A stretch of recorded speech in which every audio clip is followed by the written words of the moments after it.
Halo semuanya, selamat datang di channel YouTube Android TV. Di video kali ini saya akan membagikan tutorial kepada teman-teman cara install dan daftar akun WhatsApp baru. Sebelum masuk ke tutorialnya, jangan lupa untuk teman-teman subscribe dulu channel YouTube ini dan jangan lupa juga untuk nyalakan tombol loncengnya supaya kalian selalu dapat updatean terbaru dari channel YouTube Android TV. Oke, kalau gitu langsung saja kita masuk ke tutorialnya.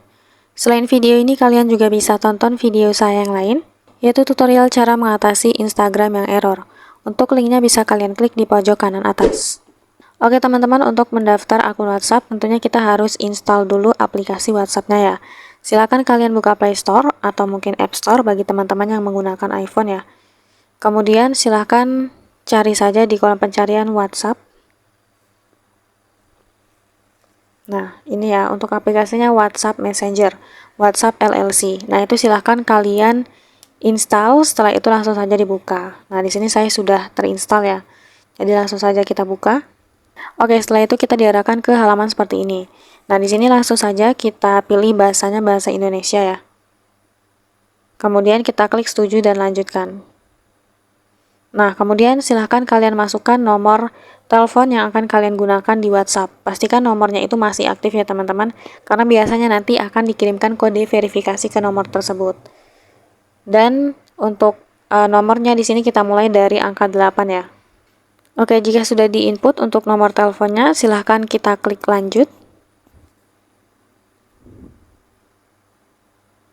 Apakah ini nomor yang benar? Kita klik ya. Nah, ini dia teman-teman, dikirimkan kode verifikasi ke nomor yang sudah kita tambahkan untuk didaftarkan ke WhatsApp. Sekarang tinggal kita tunggu saja. Oke, setelah kita masukkan, maka verifikasi selesai. Nah, di sini kita bisa tambahkan foto profil langsung dan buat nama akun WhatsApp-nya ya, teman-teman. Nah, di sini saya coba tambahkan foto profil. Kemudian kita buat namanya. Nah, kita klik lanjut. Buat kunci sandi untuk memudahkan masuk Anda selanjutnya. Kalau memang kalian mau buat kunci sandi, bisa klik lanjut, tapi kalau memang tidak, kita bisa lewati. Oke, mohon tunggu sebentar. Nah, oke teman-teman, sekarang kita sudah berhasil daftar akun WhatsApp barunya. Nah, tentunya sekarang kita sudah bisa bertukar pesan ya dengan orang lain. Nah, untuk cara lengkapnya, bagaimana cara menggunakan aplikasi WhatsApp, kalian bisa tonton di video saya selanjutnya ya, karena nanti saya akan bagikan tutorial lengkapnya. Sekian dulu tutorial di video kali ini, semoga tutorial yang saya bagikan bermanfaat dan selamat mencoba.